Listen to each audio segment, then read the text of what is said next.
स्वागत है आपका एक बार फिर से स्वस्ति प्रोग्राम में। मैं आपकी दोस्त, आपकी होस्ट दर्शनी मनीषा बुद्धू। आप देखते ही रहते हैं स्वस्ति प्रोग्राम, हम भी अगोरते रहते हैं कि हम कब आएँ और प्रोग्राम स्वस्ति आपके लिए हम फिर से प्रस्तुत करें। चलिए, आज के एपिसोड के लिए आपने जो प्रश्न भेजे हमारे लिए, हम पंडित जी के सामने हम प्रस्तुत करेंगे। उससे पहले उनका स्वागत भी कर लेते हैं और जानते हैं कि उनके हफ्ते भी कैसे बीते हैं। नमस्कार पंडित जी। दर्शनी जी नमस्कार, कैसे हैं आप? बहुत अच्छे हैं पंडित जी। आप बताइए आपके हफ्ते कैसे बीते पंडित जी? अत्यंत आनंदमय, आराममय, सुखमय। गंगा नहान भी हुआ है और इसमें जो है जाकर के बहुत से लोगों के साथ उत्साह के साथ मिलन आदि भी हुआ है। तो कार्यक्रम तो बहुत अच्छा बीता, बहुत बढ़िया से गए। बहुत अच्छा है पंडित जी। पंडित जी, आपने बताया गंगा नहान बीते हैं. Is het also zo dat er zeker nog een speciale ding is bij ganga nahana? U had vorige keer volgens mij al een beetje aan ons verteld. Hè? Maar wat kan ik na ganga nahan kunnen verwachten dat in mijn leven kan gebeuren als ik heb meegedaan? अरे भाई, अब जिसने अपने जीवन में गंगा नहान कर लिया, तो देखो वेद शास्त्रों में एक बड़ी सुंदर श्लोक आता है कि जिसने गंगा नहान कर लिया वो सभी पापों से मुक्त हो जाता है। परंतु एक ऐसा पाप होता है जिससे कभी मुक्ति नहीं मिलता है। वो 1000 गंगा स्नान कर ले या जीवन भर डुबकी लगाते रहे या उसी गंगा जल में बस अपना खोता लगा दे, अपना घर लगा ले, लेकिन वो फिर भी मुक्त नहीं होता है। जिसने अपने जीवन में एक गुरु, एक संत का, एक ब्राह्मण का अपमान किया है, उसको गाली दिया है, अनाप शनाप कहे हैं, ऐसे व्यक्ति कभी अपने पापों से मुक्त नहीं होता है। गुरु, संत और ब्राह्मण का अपमान भगवान भी नहीं सहन करता है। अब रामायण में देखा जाए तो काकभुजुंडी अपने गुरु के आगमन पर अपने आसन से खड़े नहीं हुए, जिससे उसे जो है जाकर के अपने गुरु का अपमान हुआ उनके द्वारा। इस बात से भगवान शंकर रुष्ट हो गए। गुरु के प्रार्थना करने पर भी भगवान शिव ने उसे कहा कि इसने गुरु का अपमान किया है। तो गुरु अपमान, संत और ब्राह्मण का अपमान अक्षम्य है। तो आप भले 1000 गंगा स्नान कर ले, गुरु के आशीर्वाद प्राप्त कर ले कि भगवान भी क्षमा कर दे, गुरु जी भगवान से भी प्रार्थना करें, लेकिन शंकर जी कहते हैं गुरु संत ब्राह्मण कृत अपमानस्य न क्षम्यते कदाचन, कि ऐसे लोग जो हैं इन पापों से कभी मुक्त नहीं होते हैं। और कब मुक्ति होंगे? तो कहते यावत सूर्य चंद्रमा दिवा करो ना मुक्ते ते गत्वा अपमानस्य कृतम च देवा। ऐसे लोग जब तक सूर्य चंद्रमा रहता है, ना तो ब्राह्मण के अपमान से, ना ही गुरु के अपमान से, ना ही संत के अपमान से, ना ही वेद वाक्यों को जो है अपमानित करने से कभी मुक्त होता है। तो यहाँ पर वेद को गुरु बताया गया। गुरु जो हमें ज्ञान देता है उसको भी गुरु बताया गया है। माता पिता जो होते वो भी गुरु होते हैं। संत जो होते हैं वो संसार से विरक्त हैं, उसे मोह माया कुछ नहीं है, वो केवल संसार के लिए जीते हैं कि तुम्हारा कल्याण हो, तुम्हारा ऐसा हो, तुम्हें मैं ज्ञान देता हूँ, वो केवल संसार के लिए है। और ब्राह्मण, उसका जो है नाम पुरोहित होता है। ब्राह्मण हमारे यहाँ पर सबके कल्याण करने के लिए होते हैं। और इन तीनों का जो भी व्यक्ति अपमान करता है वो 1000 गंगा स्नान कर ले, गंगा में डुबकी लगा करके उसी में बसा रहे, वो अपने जीवन में कभी मुक्त नहीं होता है। ये गंगा स्नान के बाद जो है अपने जीवन में हर व्यक्ति को उतार लेना चाहिए। इसलिए जब भी गंगा स्नान करते हैं हम लोग, तो हम लोग कहते हैं हर हर शंकर गौरी पार्वती जन्म जन्म के पाप कटी। तो हर जन्म के पाप मिट जाता है, परंतु ये 3 अपराध अगर हमसे हुआ है तो ये कभी मिटने वाला नहीं है। Panji जी, dat laat me eigenlijk aan denken कि रामायण में रावण जी ने भी ऐसे कुछ काम किए थे। वो साधु के संत के भेष में सीता माता के पास गए थे, toch? Dus op die manier heeft hij eigenlijk ook zo'n paap gedaan. En uiteindelijk, जब युद्ध भयल, dan is hij eigenlijk verslaan, hij heeft de dood dan gezien. Is hij dan daarna, kunnen we dan zeggen, dan wel verlost met de dood? भगवान के हाथों से जो भी मरता है वो तो मुक्ति पाता ही है, वो तो वैकुंठ जाता है। भगवान श्री राम कहते देवताओं में जो है आपस में परस्पर बात हुआ। भगवान शंकर ने भी वाल्मीकि रामायण में ये प्रसंग बड़े सुंदर भाव से आते हैं कि रावण ने पर स्त्री की जो है इच्छा के अनुसार स्त्री का हरण की है, चोरी की है। अगर वो उस स्त्री को वापस लौटा दे तो उसका जो है ये पाप क्षमा किया जा सकता है। हालांकि वो हमारे यहाँ पे विवाह के 8 प्रकार बताए गए हैं, उनमें से एक जो है अपहरण, उसको जो है अपहरण करके लेके जाए, जबरदस्ती लेकर के जाते हैं, वो भी विवाह में गिनती है, लेकिन आसुरी विवाह है, ये राक्षसी विवाह होता है। ये धर्म में नहीं, किसी भी प्राणी का नहीं, किसी भी देवी देवता के नहीं, किसी भी माता पिता की इसमें आशीर्वाद नहीं होता है, इसलिए इस विवाह का मान्य नहीं है। रावण ने यही किया। अगर उसके बाद वो भी चलते अपने जीवन सीता जी के साथ बिता भी लेते तो भी वो क्षमा करने योग्य होता, परंतु उसने साधु का वेश धारण किया। एक साधु का वेश धारण करके उसने सभी साधुओं को अपमानित किया। इसलिए देवताओं ने निर्णय लिया कि साधुओं से, संतों से, ब्राह्मणों से और वेद से अगर व्यक्ति का विश्वास उठ जाए तो संसार में केवल अधर्म होगा। धर्म के रक्षा के लिए रावण के द्वारा की हुई इस कृत्य को, इस कर्म को अक्षम्य हो गया, क्योंकि वो एक नहीं, इस संसार में धर्म का अपमान कर दिया, और जो धर्म का अपमान करता है वो अक्षम्य हो जाता है। इसलिए वहाँ पर रावण का वध करना, क्योंकि उसने साधुओं का अपमान किया, उसको ये दंड देना आवश्यक रहा। और रावण के लिए जो धर्म का अपमान करता है, ऐसे कृत्यों को, ऐसे कर्मियों के लिए केवल एक ही दंड होता है, वो मृत्यु दंड होता है। सो राम ने रावण के साथ युद्ध करके, रावण का वध करके धर्म की रक्षा की और अधर्म का नाश किया। बहुत अच्छा पंडित जी। तो हमारे प्रिय दर्शकों ने कुछ फ्राहा जैसे भेजे हैं क्या, तो मुझे भी कुछ याद आ गया कि मैं पूछूँ आज के एपिसोड में आपके कि जब ये रामायण की रचना जब हुई तो तब राम जी कितने बरस के थे? भाई राम जी की आयु जो है वो तो रामायण में स्पष्ट है, उसी में उसका जन्म के उत्सव मनाया जाता है। और उसी में जो है राम जी जब इस धराधाम को जो है छोड़ करके जाते तो 11,000 वर्ष का होता है। अच्छा। तो राम जी की आयु जो है इसमें 11,000 वर्ष बताए गए। बहुत लंबी उम्र है उनकी। त्रेता में लोग जो है लंबी आयु तक जीते थे जी। और कलयुग में 100 है। द्वापर इससे पहले रहा तो 1,000 आयु। इस समय कलयुग में 100 वर्ष तक इंसान को तो जीना है। एक शून्य और लगा दो, एक न्यूल और लगा दो तो द्वापर का आ जाएगा। त्रेता का जो है एक शून्य और लगा दो, एक न्यूल और लगा दो तो 10,000 हो जाएगा। और सतयुग में जो है 1,00,000 वर्ष तक लोग जीते थे, 100,000 वर्ष तक। तो इसका तात्पर्य ये है कि जस जस संसार में पाप बढ़ता जाएगा वैसे वैसे मनुष्य का आयु भी कम होता जाएगा। लेकिन पंडित जी, तो जब रामायण की रचना जैसे ऐसे हुई और राम जी सीता माता से विवाह करते हैं तो उनकी उम्र ऐसी थी कि क्या वो सीता माता जी से बड़े थे या उम्र में छोटे थे? राम जी उम्र में सीता माता से बड़े ही रहे। और कहीं कहीं शास्त्रों में वर्णन आता है कि राम जी 16 वर्ष के हैं, कहीं कहीं पे राम जी का आयु 12 वर्ष का बताते हैं, कहीं कहीं जानकी माता की आयु विवाह के समय 11 वर्ष बताती हैं, और कहीं कहीं जानकी माता की विवाह के आयु 9 वर्ष बताई गई है। अच्छा। लेकिन रामायण में, वाल्मीकि रामायण में अगर देखा जाए तो राम जी का आयु उस समय बताए गए हैं 16 वर्ष का, और जानकी माता की जो है 11 वर्ष की। बहुत अच्छा। तो रावण जी के बरस कितने थे पंडित जी जब उन्होंने सीता अपहरण किए थे? रावण जो है उस समय हजारों वर्षों से भी पहले रहा, क्योंकि सतयुग में भी रावण रहा। अच्छा। और सतयुग जो है त्रेता युग से पहले आता है, तो 1,00,000 वर्ष तक तो जो है लोग जो है सतयुग में जीते थे। तो उसका मतलब ये है कि रावण की आयु जो है 1,00,000 वर्ष से अधिक है, क्योंकि वो त्रेता युग में जब अंतिम क्षण ही आया तब राम जी का उत्पत्ति हुआ, राम जी का अवतार हुआ, और राम जी का अवतार आने पर जो है रावण का जो है वध त्रेता युग में हुआ।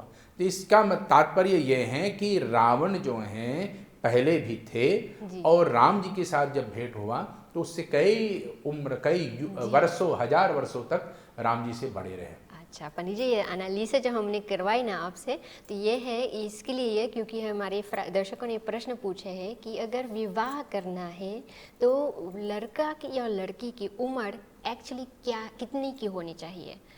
तो उसके बाद एक और है पंडित जी, मनुस्मृति ने बड़े सुंदर भाव से बताई है। मनुस्मृति हमारे धर्मशास्त्र है। मनुस्मृति में बताए गए हैं पुरुष और स्त्री के आयु को जो है, अगर मान लिया जाए पुरुष का आयु 18 वर्ष के हैं, जबकि विवाह करने की उम्र जो है 25 वर्ष से ही बताई गई है। पुरुष का आयु मान लिया जाए 18 वर्ष के हैं, और लड़की के आयु यूँ ले लो 16 वर्ष के हैं, 2 वर्ष गैप है। ठीक, तो पुरुष के आयु को जो है उसको आधा कीजिए, आधा कर लो। ठीक, तो अगर 16 की जो है आधा करेंगे तो कितना बचेगा? 9 बचेगा। तो पुरुष और स्त्री के बीच में 9 वर्ष से ज़्यादा डिफरेंस लाइफ टाइम डिफरेंस नहीं होना चाहिए। ये मनुस्मृति के जो है हिसाब से बताई गई। अब पराशर स्मृति में देखा जाए तो पराशर स्मृति और मनुस्मृति ये दोनों कलयुग के लिए लागू है। तो पराशर स्मृति में बताए गए हैं कि पुरुष और स्त्री के बीच में मात्र 5 वर्ष और 8 वर्ष तक टाइम डिफरेंस यानी कि आयु के डिफरेंस होना चाहिए। अच्छा, तो 8 वर्ष तक जो है पुरुष स्त्री से बड़े हो सकते हैं। अच्छा, लेकिन पंडित जी क्या ये ऐसा भी हो सकता है कि पुरुष स्त्री से छोटे उम्र के साथ वो विवाह कर सकते हैं? अगर एक ही वर्ष के भीतर में ये गैप आता है, यानी कि एक ही वर्ष के भीतर में मान लिया जाए 2024 चल रहा है इस समय, तो 2024 में लड़की के जो है जन्म हुआ जनवरी में और लड़का के जो है जुलाई में, दोनों का सेम वर्ष है। यहाँ पर अब आयु नहीं वर्ष गिना जाता है, सेम वर्ष है। तो इसी एक ही वर्ष में दोनों को उत्पत्ति होने के कारण से दोनों आपस में विवाह कर सकता है। ये मनुस्मृति और पराशर स्मृति में दोनों इसका जो है प्रमाण दिए गए। अच्छा, लेकिन अगर लड़की 2023 का है एक वर्ष पहले और लड़का 2024 का है, तो इन दोनों के बीच में 12 महीना के ज़्यादा से ज़्यादा गैप नहीं होना चाहिए। अच्छा, लेकिन अगर 12 महीने से भी ज़्यादा हो गए तो यह विवाह अस्वीकृति है, इसमें दोनों का विवाह नहीं हो सकता। जी, क्योंकि पंडित जी ये फ्राक हमने इसीलिए इस्तेमाल किए हैं क्योंकि हमारे प्रिय दर्शकों ने पूछे हैं कि अगर एक लड़का 25 jaar के 25 ईयर के हैं और लड़की है 30 ईयर के 30 जी 5 साल बड़े 5 साल बड़े हो ही नहीं सकता है, ये विवाह हो ही नहीं सकता। तो उन्होंने ये प्रश्न ऐसे पूछे हैं कि क्यों एक्चुअली ये विवाह नहीं हो सकते हैं, क्योंकि वे अगर हम देखते हैं, आपने पहले भी बताए थे कि कुंडलियाँ मैच करना चाहिए और अगर उनकी कुंडलियाँ मैच करती हैं तो उम्र का क्या है? ये तो कलयुग के लक्षण है जी। कलयुग में ही व्यक्ति केवल अपने आप को देखते हैं और सामने वाले को देखते हैं, अपने उम्र को नहीं देखते हैं। जी। पुरुष को जो है स्त्री से हमेशा बड़ा क्यों होना चाहिए, इसके पीछे एक कारण भी है। अगर पुरुष स्त्री से छोटा हो ही जाता है तो इसमें जो है परिवार वाले यानी कि ससुराल वाले अपने दामाद की जो है आदर नहीं करेंगे और अपनी पुत्री को जो है जाकर के केवल महत्व देंगे। पुरुष जो है परिवार को चलाने वाला है, वो परिवार के लिए भरण पोषण आदि सब कुछ करेगा।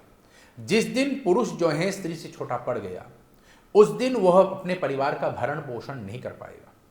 और अगर स्त्री भी ज़्यादा उम्र वाली होती हैं और पुरुष कम उम्र वाली होती हैं तो यहाँ पर बताए गए हैं कि पुरुष जो है अभी तक जीवित रह जाएगा, स्त्री जो है जाकर के पहले से मृत्यु को प्राप्त होता है। और पुरुष भी उम्र में अगर कम हो और स्त्री बड़ी हो तो स्त्री के बल जो है पुरुष को खा जाती हैं, जिससे स्त्री विधवा होकर के अकेली रह जाती है। स्त्री के अंदर में जो ऊर्जा है, जो शक्ति है, पुरुष उस शक्ति को सहन नहीं कर पाता है।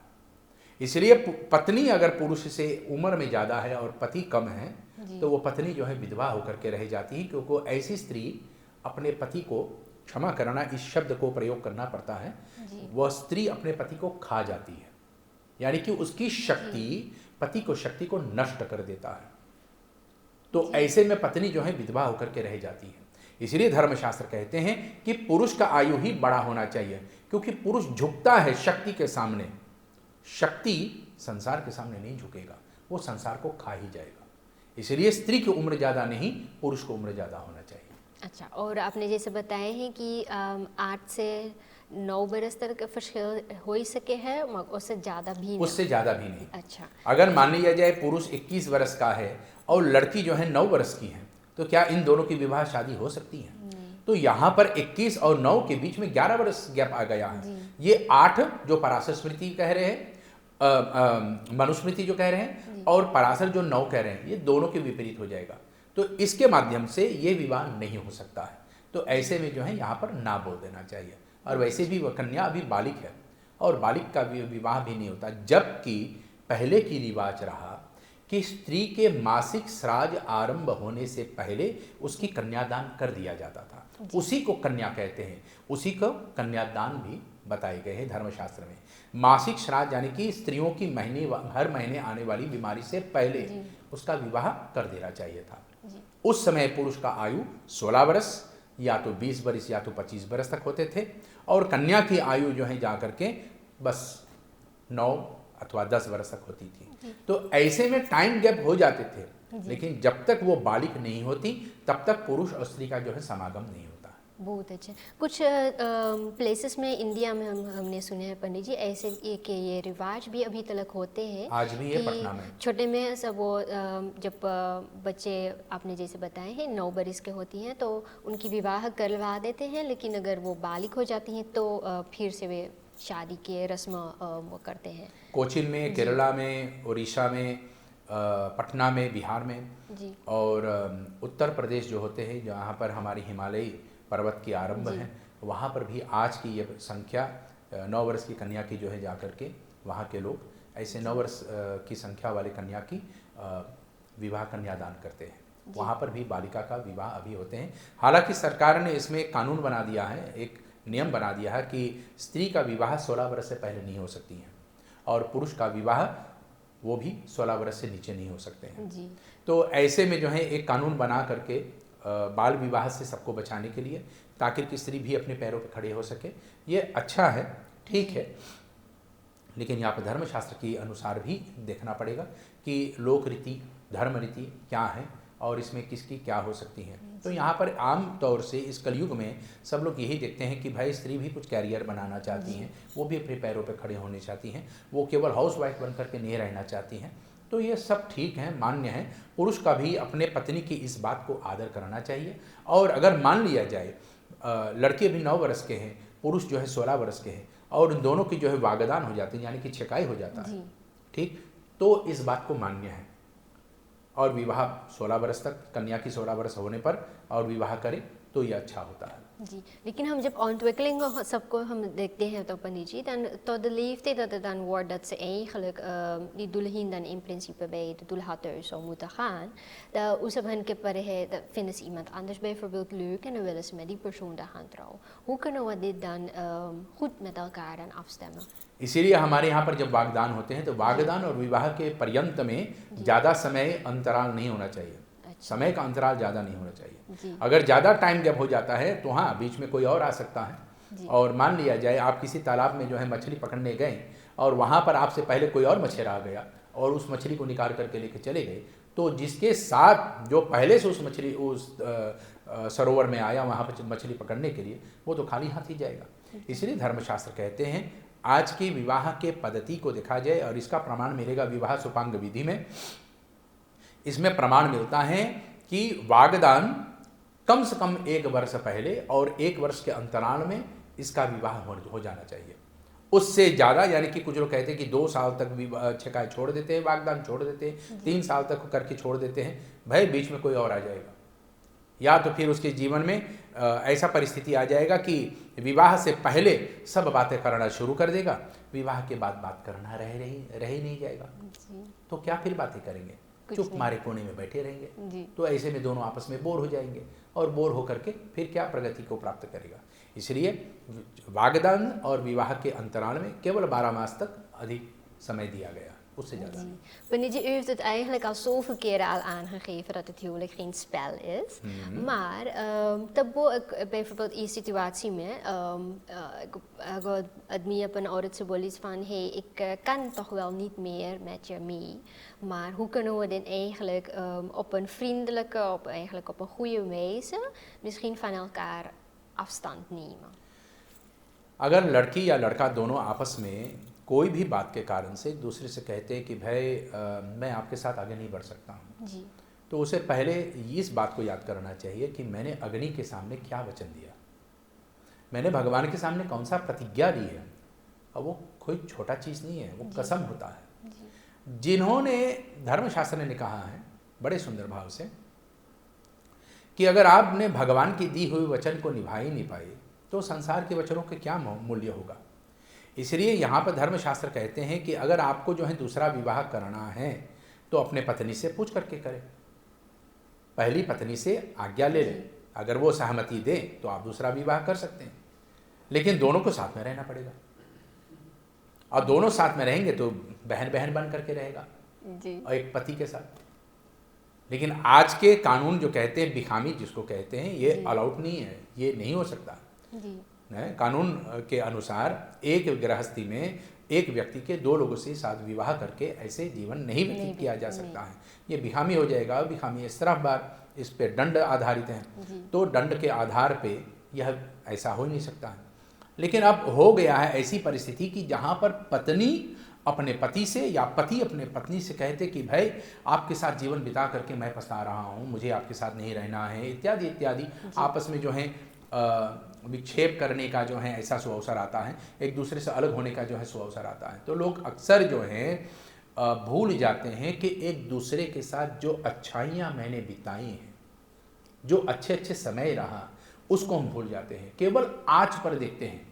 जहाँ पर हम दोनों के बीच में प्रेम रहा, जहाँ पर हम दोनों के बीच में आपस में जो है मिलन रहा, हम लोग प्रेम भरी बातें करते थे, प्रेम भरी बातें करके ही विवाह हुआ, और अब विवाह होने के बाद हम कहते कि भाई तुमसे विवाह करके मैं पछता रहा हूँ, तो उस व्यक्ति को जो है जाकर के इसे अतिक्रमण कहते हैं। उस व्यक्ति को कहते हैं कि ये अपने उस क्षण को भूल गया जहाँ पर एक दूसरे के प्रति ये समर्पित रहें, प्रेम के साथ रहें और देवी देवताओं को उसी प्रेम के आधार से वचन दिए।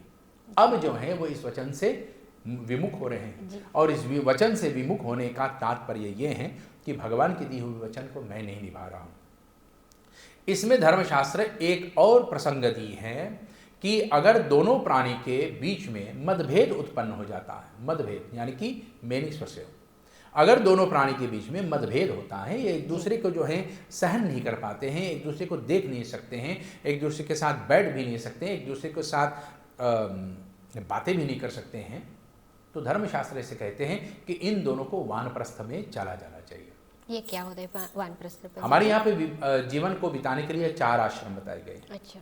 एक आश्रम होता है ब्रह्मचर्य, एक आश्रम होते हैं गृहस्थ, फिर उसके बाद वानप्रस्थी, फिर उसके बाद संन्यास। ये 4 आश्रम होते हैं। तो ब्रह्मचर्य कहते हैं जितना समय तक आप पढ़ सके आप पढ़ो, और जब तक आप पढ़ रहे हैं उस समय आपको स्त्री और संगठन या किसी के साथ संबंध बनाने का कोई अधिकार नहीं है, आपको केवल पढ़ाई पे ही ध्यान देना है। तो 1 से पैदाइश से 25 बरस तक इंसान के आयु बताई गई हैं, ये पढ़ने वाले आयु है, और इस पढ़ने वाले आयु में आप स्त्री या गर्लफ्रेंड या किसी के भी चक्कर में नहीं पड़ना है, आपको अपनी पढ़ाई पे ही ध्यान दे करके और अपने जीवन को बिताना है, यानी कि कुछ बनना है। 25 से 50 तक आप गृहस्थ बनेंगे, 25 से 50 बरस तक आप गृहस्थ बनेंगे, और इस गृहस्थी में आप जितना धन कमा सकते हैं आप कमाइए, आपको जितने अपने जीवन में जुटाना है आप जुटाइए। 50 बरस तक आपको छूट है, क्योंकि आपको अपने परिवार का भरण पोषण करना है, अपने परिवार का देखभाल करना है, ससुराल में भी अपने माता पिता की भी, छोटे भाइयों का भी, सबका देखभाल करना है। तो आप जितना अधिक से अधिक कमा सके वो भी ईमानदारी से। आजकल लोग जो है चोरी चपाटी ज़्यादा करने लगे। चोरी चपाटी हम लोग करते हैं इस भाव से कि हमें कोई नहीं देख रहा है, लेकिन भगवान सदैव देख रहा है। भगवान हमेशा देख रहा है कि तू क्या कर रहा है, क्योंकि वो हमारे अंदर में आत्मा बन करके वास करता है, और वो जब तक आत्मा बन करके शरीर में है तब तक हम जीवित हैं। जिस दिन उसने सोच लिया कि भाई अब इस शरीर को छोड़ना चाहिए, तो हमारा भी नाम गाम और फाम जो है, यानी कि हमारी जो है सब राम नाम सत्य हो जाएगा, सब मिट जाएगा। उस समय संसार हमारे शरीर को भी नहीं रखना चाहेगा, कहेगा भाई मट्टी को निकालो निकालो निकालो, इसे शमशान ले जाओ जलाओ। उस समय हमें मट्टी कहेगा, हमारा नाम भी बदल जाएगा। इसलिए धर्मशास्त्र कहता है कि दोनों प्राणी के आपस में अगर बात ना बने तो अलग होवे, वो भी वानप्रस्थ के अनुसार, बिना लड़ाई झगड़ा के।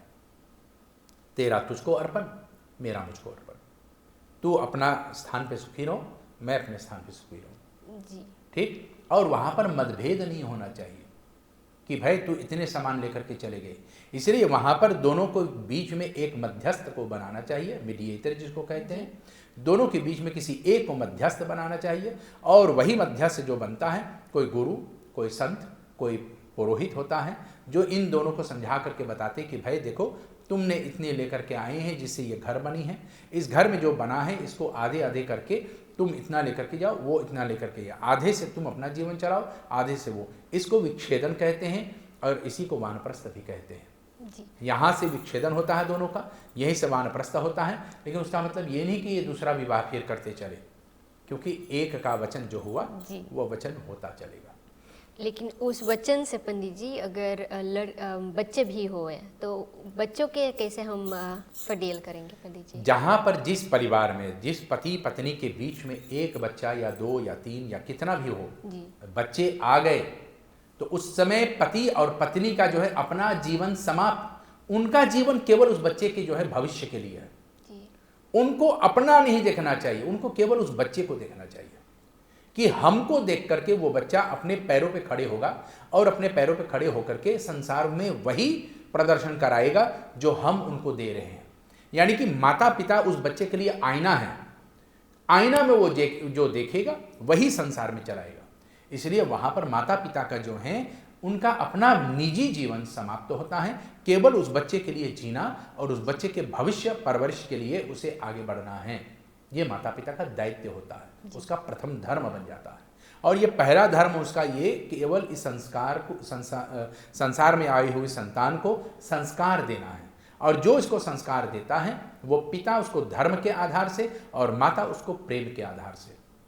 और माँ अगर यहाँ पर, इसलिए धर्मशास्त्र में भी बताए गए हैं कि माता बैरी पिता क्षत्रिय ये न बालक पाठते, ठीक है। माता शत्रु हो जाती है, पिता बैरी, बैरी माने दुश्मन बन जाता है। दोनों शत्रु हैं। किसका? उस बच्चे के वे दोनों शत्रु बन जाते हैं जब वो इस बच्चे को नहीं पढ़ाते हैं। इसलिए माता पिता को जरूरी पड़ता है, उनका प्रथम धर्म बनता है कि इस बच्चे को जो है जाकर के संस्कार सिखाए, धर्म सिखाए। रोटी कमाने वाला ज्ञान सब लोग पा जाते हैं, भारत स्कूल का ड्रॉप आउट हो जाते हैं हम लोग, लेकिन फिर भी थोड़ा सा ज्ञान होता है कि किस प्रकार से रोटी कमाया जाता है। लेकिन जिसने धर्म को पढ़ लिया वो माता पिता का आदर करेगा, दादा दादी के भी आदर करेगा, संसार में हर व्यक्ति का आदर करेगा, वो केवल धर्म को पढ़ने से। इसलिए अपना धर्म हर व्यक्ति को जानना चाहिए। द बासिस धर्म फन्य ऐखन खलोफ मुत इधर प्रसों कहना। जब अपना ही धर्म हम नहीं जानते हैं तो हमें दुनिया में कोई भी कन्वर्ट कर लेगा, कोई भी हमसे बताएगा कि तू ये बन जाओ, तू वो हो जाओ। नहीं, हमें अपना धर्म, मनुष्य धर्म क्या है? मनुष्य धर्म है एक दूसरे से प्रेम करना, एक दूसरे के साथ रहना, एक दूसरे के साथ निभाना, बड़ों के आदर करना, अपने से छोटों से प्यार करना, आशीर्वाद देना, अपने की बराबरी जो होते हैं उसको भाई बहन की दृष्टि से देखना और उनके साथ मिल करके अपने जीवन को आगे बढ़ाना है। ये हमारा धर्म हमें सिखाता है। और जब हम अपना धर्म ही नहीं जानेंगे, धर्म को जानने के लिए हमें अपने भाषा जानना चाहिए। हम तो अपना भाषा सीखने ही नहीं चाहते हैं, दुनिया की भाषा सीख लेते हैं, स्पेनिश सीख लेते हैं, इंग्लिश सीख लेते हैं, ठीक है, डच भाषा सीख लेते हैं, निगरे भाषा भी सीख लेते हैं, लेकिन अपना भाषा बोलने के लिए हम लोग डरते हैं और सीखने के लिए भी कहते हैं कि इससे रोटी क्या मिलेगा। अरे भाई, इसी से तो मुक्ति मिलेगा, इसी तो हमारे जीवन में हमारा धर्म क्या है, हमारा पहचान क्या है, यही तो हमें प्राप्त होगा। एबीसी बोलने वाले जो है कोई विद्वान नहीं होता है, अपने आप को जानने वाला वही विद्वान होता है। बहुत अच्छा पंडित जी।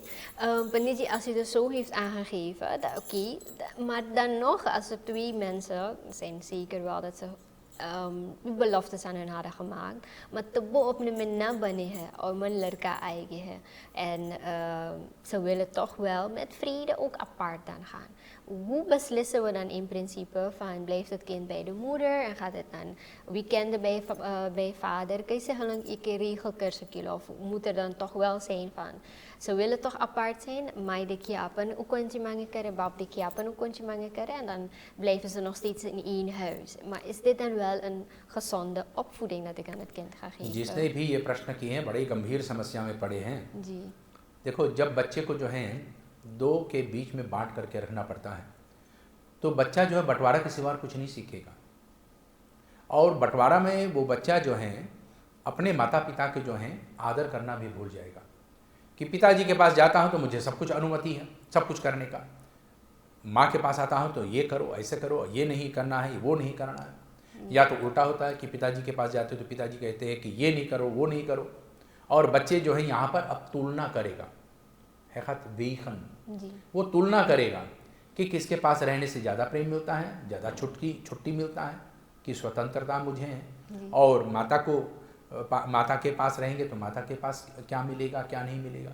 बच्चे इस बात की जो है तुलना करना शुरू कर देते हैं। और जब बच्चे के अंदर में ये तुलनापन आ जाता है तो वो बच्चा जो है ना तो माँ का और ना ही पिता की आदर करता है, दोनों में से किसी के भी नहीं। उसमें आदर भाव नहीं रह जाते हैं। वो अपने आप को सोचता है कि मैं माँ को ऐसे चला सकता हूँ, पिता को जो है ऐसे नचा सकता हूँ। उसका ये मन में केवल ये बात आता है।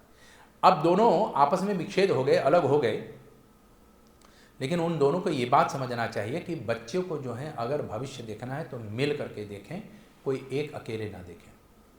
अगर बच्चे के प्रति कोई भी निर्णय लेना है, क्योंकि वो बच्चे मिल करके बनाए गए हैं, और जब मिल करके बनाए हैं तो दोनों को मिल करके उस बच्चे के भविष्य के बारे में बात भी करना है। भले आपका जो है अपने पति से या पति को पत्नी से ना बने, आप दोनों के बीच में अनबल है, लेकिन जब बच्चे की बात आते हैं तो केवल बच्चे की भलाई के लिए बात करना चाहिए। आप अपने के बारे में बात करना छोड़ दो कि तूने हमारे साथ ऐसे की है, वो उसने हमारे साथ ऐसे की है। इस बात को लेकर के दोनों में आपस में छेड़ते रहते हैं, चिढ़ते रहते हैं और अलग हो जाते हैं। लेकिन उस समय उस बच्चे के बारे में सोचना चाहिए। यहाँ पर धर्मशास्त्र एक बड़ा ही कठिन बात बोलते हैं, क्योंकि आज की जो है कलयुग में देखने क्यों आता है, और अफसोस के साथ मुझे इस बात को दोहराना पड़ता है, बोलना पड़ता है कि कितनी ऐसी माइयाँ होती हैं कि कहते हैं कि आज के बाद तुम्हें इस बच्चे को देखने का अधिकार नहीं है। जो माँ अपने संतान को अपने पिता से अलग कर देता है, उससे बड़ा अधम नारी इस संसार में नहीं है, क्योंकि पिता ही धर्म है, माता ही स्नेह है। और पिता अगर धर्म नहीं सिखा पाएगा तो वही बच्चा माँ के विनाश के कारण भी बनता है। इसलिए उस माँ को अपने बच्चे को अपने पिता से कभी अलग नहीं करना चाहिए। या तो जिस पिता ने बोल दी है कि तू अपनी माँ को कभी नहीं मिलोगे क्योंकि तुम्हारी माँ ठीक नहीं है, इत्यादि इत्यादि, अगर पिता बच्चे को अपने पास में रोक लेता है इस बात के साथ, तो वो उस बच्चे को कभी प्रेम नहीं सिखा सकेगा, जिससे वो बच्चा अपना घर गृहस्थी आगे चला सकेगा। दोनों की आवश्यकता है इस संसार में, माता के भी और पिता के भी। इसलिए माता जो अपने बच्चे को अपने पिता से अलग कर देता है, वो अपने बच्चे को जीते जी नरक में डाल देता है। वो बच्चा कभी अपने पैरों पर खड़ा नहीं हो पाएगा और कभी माँ की रक्षा भी नहीं कर पाएगी। वो उल्टे अपनी माँ को जो है आंख दिखाएगा, उल्टे अपने माँ को जो है बड़ी बड़ी शब्द सुनाएगा, जिससे माँ को दुख देखना पड़ेगा। और जिस दिन माँ दुख देखना शुरू कर देगा तो क्या करेगा कि जा तो अपने बाप के पास, तुम्हारी बाप जैसे रहा वैसे ही तुम बने।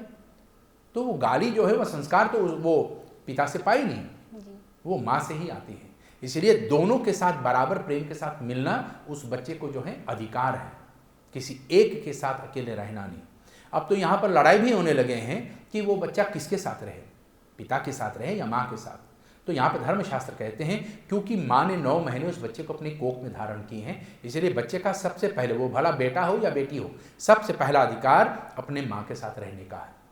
बच्चे जब तक 5 वर्ष का ना हो जाए, यानी कि आप उसके अंदर में माया और ज्ञान, संसार को पहचानने का साधन भी आ जाते हैं, शक्ति भी आ जाते हैं, तब तक उस बच्चे को जो है, तब उस बच्चे को अपने पिता से मिलाने का और पिता की पहचान भी कराने का अधिकार बनता है। उस समय माँ को जो है उस बच्चे को अपने पिता से भी मिलाना चाहिए, जिससे वो धर्म को जाने, अपने बाप को, अपने धर्म को जाने, अपने पिता को पहचाने। ये हमारा सनातन धर्म बताते हैं।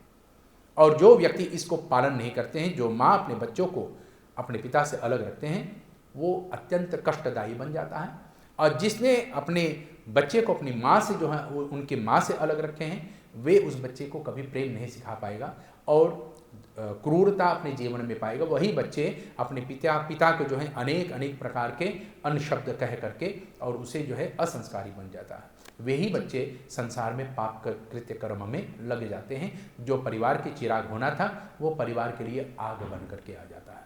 जी पंडित जी, begrijpelijk कि आप जैसे आपने बताया है, maar als wat ook dan als die ene moeder of die vader kwam dan te overlijden, dan is er nog steeds की बाप ना है, toch? Wie vult dan die rol dan in voor het kind? उस समय परिवार में अगर जेठ होता है, जेठ माने बड़कू, अगर परिवार में जेठ होता है तो जेठ जो है उस बच्चे के परवरिश का जो है दायित्व अपने ऊपर लेता है। कदापि जेठ नहीं है, देवर भी नहीं है, तो वहाँ पर सास ससुर जो हैं उस बच्चे को जो है अपने ही संतान समझ करके उसका परवरिश ले लेते हैं और बहू को जो है अपनी बेटी मान लेती है। उस समय बहू अब बेटी हो जाती हैं और वह बच्चा जो बहू के होती हैं वो माता यानी सास ससुर की जो है उनकी संतान हो जाती हैं और उनकी परवरिश सास ससुर के ऊपर आ जाती है। अच्छा। अब तो ऐसा भी जमाना आ गया है, कलयुग है भाई, बुरा ना माने, बेटा तो बेटा है लेकिन बहू पराई हमेशा रहती है। हालांकि वो अपनी घर छोड़ करके आपके यहाँ पर आई है, आपके यहाँ चिरागदी है, आपके यहाँ पर आकर के वो आपके घर को जो है प्रज्वलित कर रही है, फिर भी आप उसे अपनी बेटी मानने से इनकार कर रही है, बहू ही मानते हैं। ऐसे में जो आपके बेटे को सुखी रख सकती है, उसी को आप नहीं मानने से इनकार कर रही हैं। धर्मशास्त्र के अनुसार उस समय वह बहू जो होती है, जो पतो जो होती है, उस समय आपकी पुत्री बनकर के आपके घर में वास करती है। तो अगर सास ससुर के साथ अभी भी ऐसे बहुत कम लोग होते हैं आजकल, लेकिन फिर भी अगर वहाँ पर पतो सास ससुर के साथ, उनके सानिध्य में, उनके साथ ही रहते, उनके बीच ही रहते हैं, तो वहाँ पर उससे पुत्री का जो है प्रेम देना सास ससुर का प्रथम धर्म बनता है। ना कि उसे ये कहना कि ये हमारा धर्म वाला नहीं है, ये हमारी बेटी नहीं है, ये आज पराई हैं, इत्यादि इत्यादि, ऐसा नहीं। उसे अपना ही जानना चाहिए। तो उस समय सास ससुर उस बच्चे को जो है परवरिश देते हैं, या तो जेठ जो होते हैं, बड़कू जो होते हैं, खरोतकू जेठ जो होते हैं वही उनको परवरिश देते हैं, या तो जो देवर होते हैं, तो देवर अपनी भाभी के लिए जो है सब काम करती हैं, उसे माँ समान देखती हैं, और उस बेटे को जो है अपना भाई बना लेता है और भाई के रूप से उसका परवरिश करता है। Acha. Wanneer die is het dus dan ook zo als bij de man de vrouw dan komt te overlijden en die vrouw heeft dus een zusje of een zus. तो सब बोले है साली आदि घरवाली होती है, तो उनके साथ वो फिर से विवाह कर लेती हैं अपनी पत्नी के बहन के साथ. Is dit ook wel iets gebruikelijk of toegelaten dat kan worden? बिल्कुल नहीं, ये तो केवल कहने के लिए साली आदि घरवाली होती है, क्योंकि पत्नी के बहन जो है अपनी दुलारी हो जाती है। पत्नी के जितने भी बहनें होते हैं अपनी दुलारी हो जाते हैं, यानी कि जिस प्रकार से वो अपने पत्नी का आदर करते हैं, बाकी बहनों को भी उसी प्रकार से आदर करना चाहिए। लेकिन उसका ये तात्पर्य नहीं कि आज पत्नी का जो है निधन हो गया तो मैं उनकी बहन से विवाह कर लूँ। अगर ऐसा ही होता है कहीं कहीं कुलों में, परिवारों में ऐसे रिवाज हैं, कहीं कहीं गाँव में ऐसे ऐसे रिवाज हैं, लेकिन धर्मशास्त्र इसका अनुमति नहीं देता है। धर्मशास्त्र ये कहते हैं कि भाई अगर पत्नी के ना होने पर तुम्हारा नाम विदूर हो जाता है, और पति के ना होने पर पत्नी का नाम विधवा हो जाती है, बेवा, तो उन दोनों के नाम बदल जाते हैं। तो क्या जब पत्नी विधवा हो जाती हैं, उनकी दूसरी विवाह नहीं हो सकती है, तो इसमें पति कैसे दूसरा विवाह कर लेगा?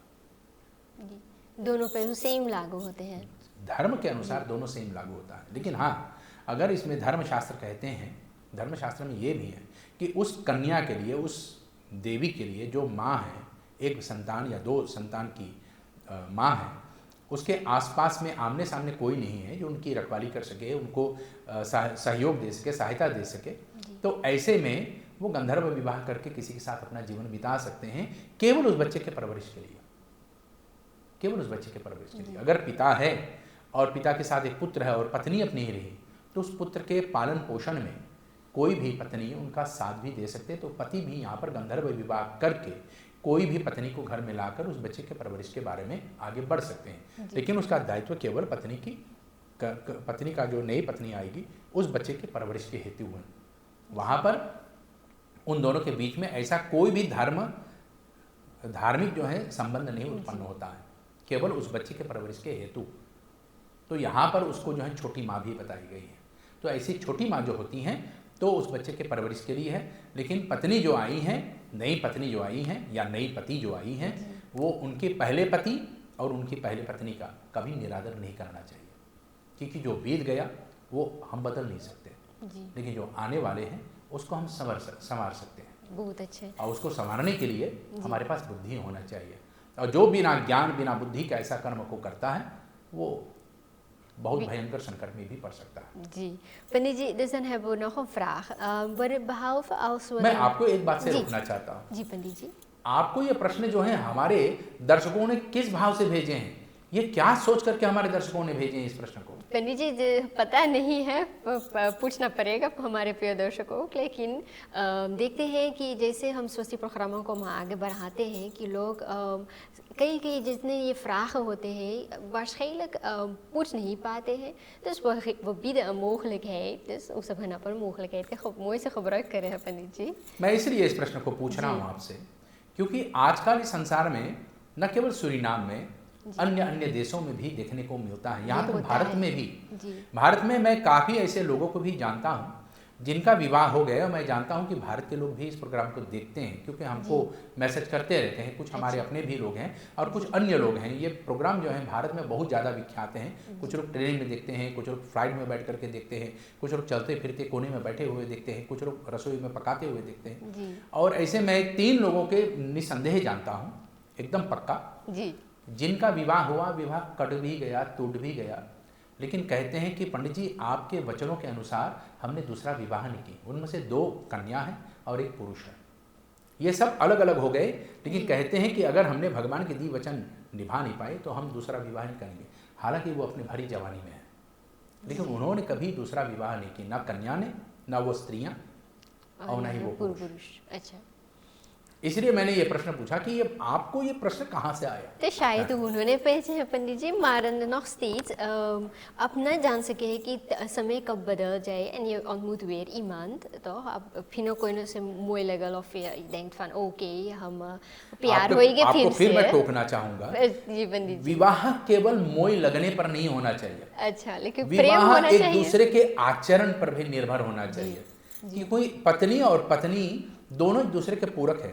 जो कमियां पत्नी के अंदर में है, पति उसको पूरा करता है, जी और जो कमियां पति के अंदर में है, पत्नी उसको जो है पूर्ण करती है। तो ये दोनों एक दूसरे के पूरक होना चाहिए, मोह नहीं लगना चाहिए। जी जो केवल आंख के दृष्टि से ही विवाह कर लेते हैं, बाद में बहुत पछतावा होता है, क्योंकि सुंदरता के पीछे भी विष होता है, जहर होता है, और जहर पीने में या संभालने में हमारे पास शक्ति नहीं, तो उसको छुइए भी मत। आग दिखने में घर को प्रकाश करता है, लेकिन पकड़ नहीं सकते हैं, क्योंकि वो आग हमें भी जला देगा, घर को भी जला देगा।